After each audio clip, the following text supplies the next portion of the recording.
Xangai, Watchman Nee observava a congregação e, sentado em sua cadeira de madeira, ao lado da plataforma, como de costume, ele havia preparado sua mensagem com extremo cuidado, visando as necessidades específicas de seus ouvintes. Ultimamente ele estava ciente do enorme esforço que eles estavam despendendo para viver o estilo de vida cristão e, via de regra, e aqui nós estamos falando da China.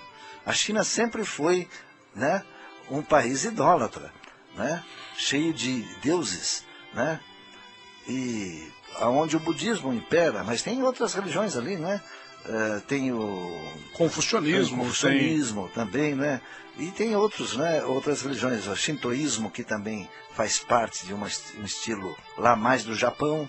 Então vocês veem bem, o budismo principalmente, não é verdade? Então você vê, e o Buda foi importado da Índia. Agora vocês veem bem aqui o que acontece. Os chineses tinham dificuldade para entender essa moral cristã, né?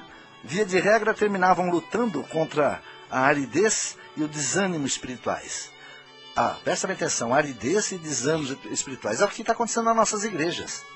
Nós vamos na igreja e ficamos naquela aridez, não pescamos nada, ficamos desanimados, porque não tem nada de novo, não tem nada que mexa conosco. A gente não vê a presença de Deus ali.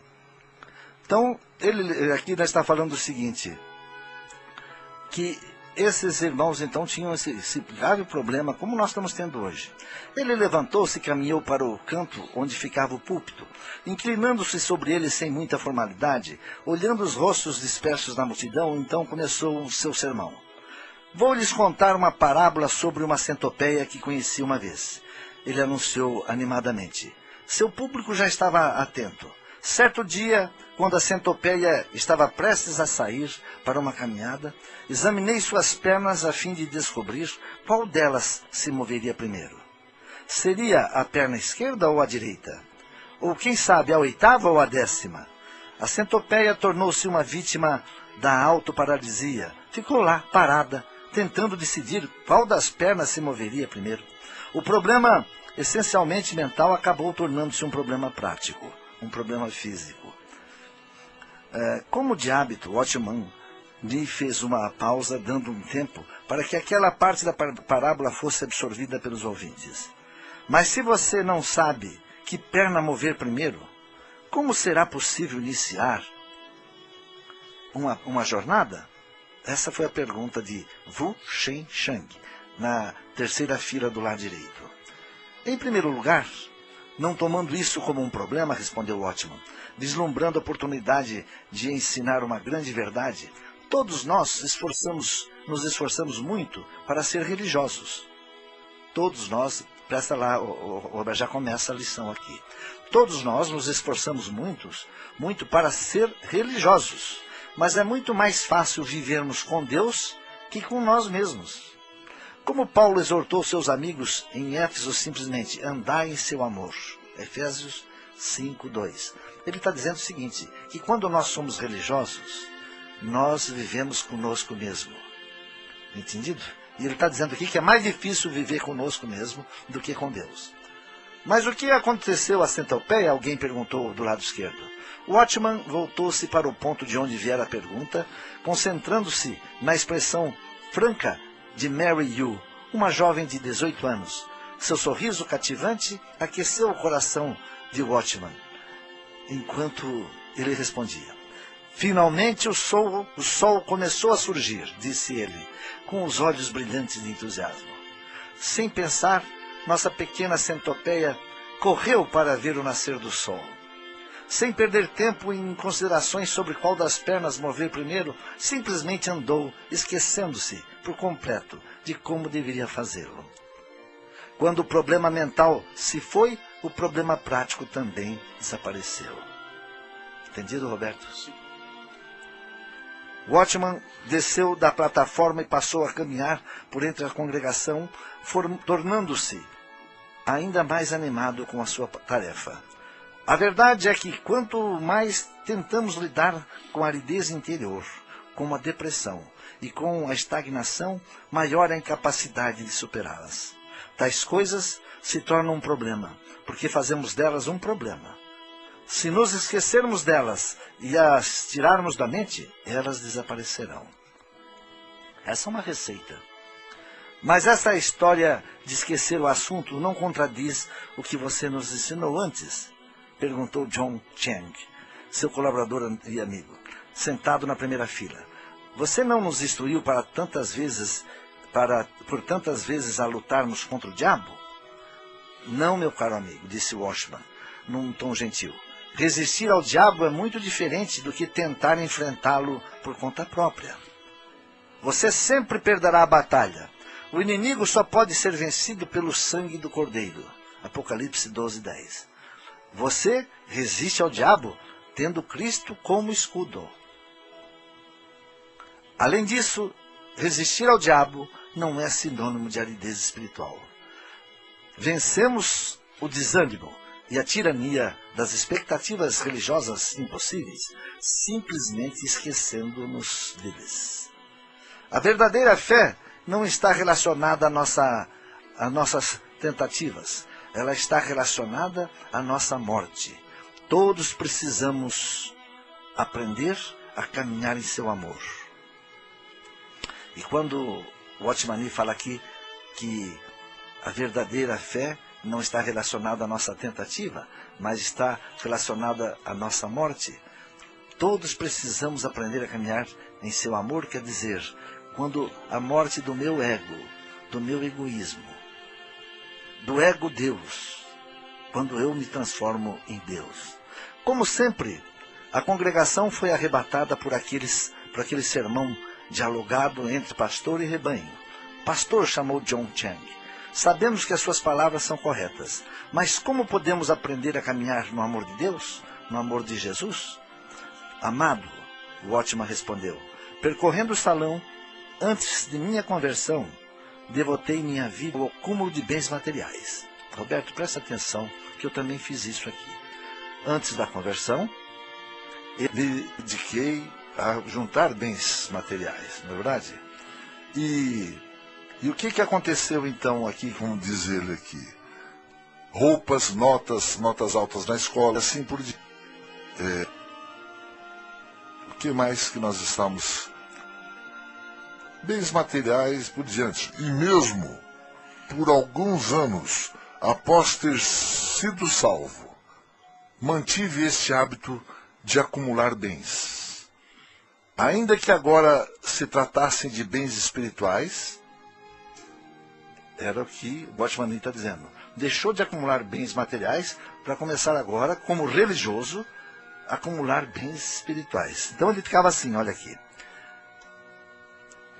Ainda agora que se tratassem de bens espirituais, religiosidade, altos princípios morais, sabedoria e paciência. Mas eu ainda tateava numa espécie de escuridão, tentando acumular bens pessoais na forma de virtudes, que, pensava eu, estruturariam minha vida cristã, e sem chegar a lugar nenhum a despeito dos meus esforços. Então, quando ele fez força para ser bom, para ser virtuoso, para ser santo, para ser paciente, tudo isso, ele falou que nada serviu. Ainda Então, tateava, quer dizer, ainda estava procurando essas coisas. Na verdade, ele ficou anos fazendo isso, né? Um grande número de ouvintes demonstrou estar de acordo com o que foi dito, concordando com o movimento de cabeça. Estavam cansados de tentar serem bons. Presta atenção, Roberto. Lembra? Não adianta querer ser bonzinho, né?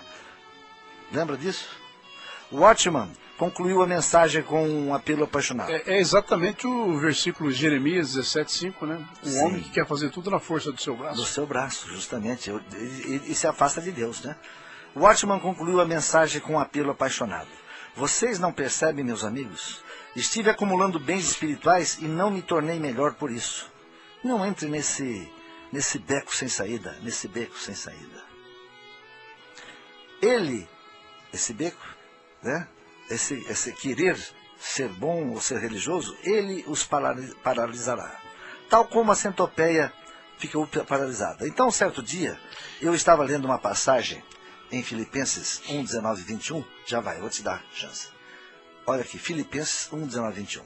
Não era raro para ele citar de memória passagens inteiras com a congregação.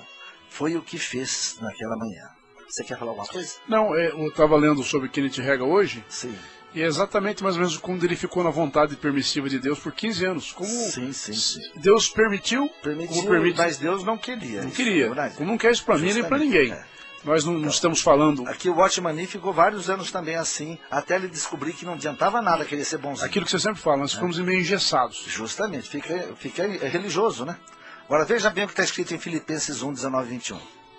Porque estou certo de que isto mesmo, pela vossa súplica e pela provisão do Espírito Santo de Jesus Cristo. Veja bem a palavra, Espírito Santo de Jesus Cristo. Provisão. Né? Agora, então, quem é que provê, né? Do Espírito Santo de Jesus Cristo, me redundará em libertação, segundo a minha ardente expectativa e esperança, e de que em nada, serei envergonhado, né? Estando com esse Espírito Santo. Antes, com toda ousadia, como sempre também agora, será Cristo engrandecido no meu corpo. Cristo estará no meu corpo, fazendo as obras, né? E todo mundo vai ver essa manifestação de Cristo no meu corpo. Que é, na Quer pela verdade, o vida, Espírito Santo dele em nós. quer Né? pela vida, na minha vida diária, quer pela morte. Porquanto, para mim, o viver é Cristo e o morrer é lucro. Para mim, o viver é Cristo, repetiu ele. Agora vocês entendem, não? Passamos a vida toda nos esforçando para sermos semelhantes a Cristo. E terminamos descobrindo que tal meta era impossível, já que desde o primeiro esforço ela estava errado. Enquanto lutamos para tornar-nos mais semelhantes a Cristo, e a cada dia nos tornamos mais desanimados quanto isso não acontece, Ele simplesmente deseja viver sua vida para sempre dentro de nós. Solução. Jesus Cristo só quer isso. Não adianta você fazer força nenhuma. Ele só quer que você permita que Ele viva dentro de você. Simplesmente Ele deseja viver sua vida para sempre dentro de nós. E aí eu não tenho que me preocupar mais de ser paciente. Porque a paciência não vai vir de mim. Vai vir de dentro do meu Jesus que está dentro de mim. Né? A minha bondade, a minha sabedoria não vai vir de mim. Vai vir do Espírito Santo. Essa é a resposta que eu poderia dar para qualquer um, até mesmo Felipe, quando ele fala assim: eu não entendo muito bem o que é receber esse Espírito Santo. Receber o Espírito Santo é pedir o poder dele em nós, para nós sairmos dessa mesmice de religião. Sim. A Bíblia diz, né? Aceitou Jesus, você é salvo, sentado e satisfeito. Fica sem poder na sua vida. Você não fica... Sim. Quando você tem poder é quando Jesus Cristo entra em você, quando você permite, convida, aí Ele começa a agir com o seu corpo, com a sua mente, com a sua boca, né? Então vocês vão ver bem, Ele simplesmente deseja viver sua vida para sempre dentro de nós. A solução é só essa. Isso é ser esperto, né? Isso é ser prudente. Jesus fala que os filhos das trevas são mais prudentes, mais espertos do que os filhos da luz. É isso que ele quer dizer. Olha aqui, não precisa se esforçar para nada. É só autorizar Jesus a entrar dentro de você. Quem é esse Jesus? Com poder. É o Jesus ressurreto e glorificado. É o Jesus depois da cruz. Não é verdade? É muito importante isso. Ele simplesmente deseja viver sua vida para sempre dentro de nós. Pois para mim viver é Cristo. É o próprio Cristo vivendo através de nós, falando, testemunhando, agindo como pai, como amigo, escrevendo e cantando através de nós. Muitos da congregação mal conseguiam respirar. Eles sabiam instintivamente e que o que estavam ouvindo era a chave para a vida cristã. Para diversos deles, esse era o começo da libertação de uma luta em glória, para merecer a benevolência divina. Estavam sendo direcionados para o excelente caminho que os levaria a aprender a viver em sua graça. Ah, como é bom! Vejam bem que maravilha! Nós estamos então aqui praticamente precisando dessa solução. Eu não vou continuar mais para nós podermos termos um tempo para nós ouvirmos mais um pouco de Deus em poesia e música. O nome de Jesus.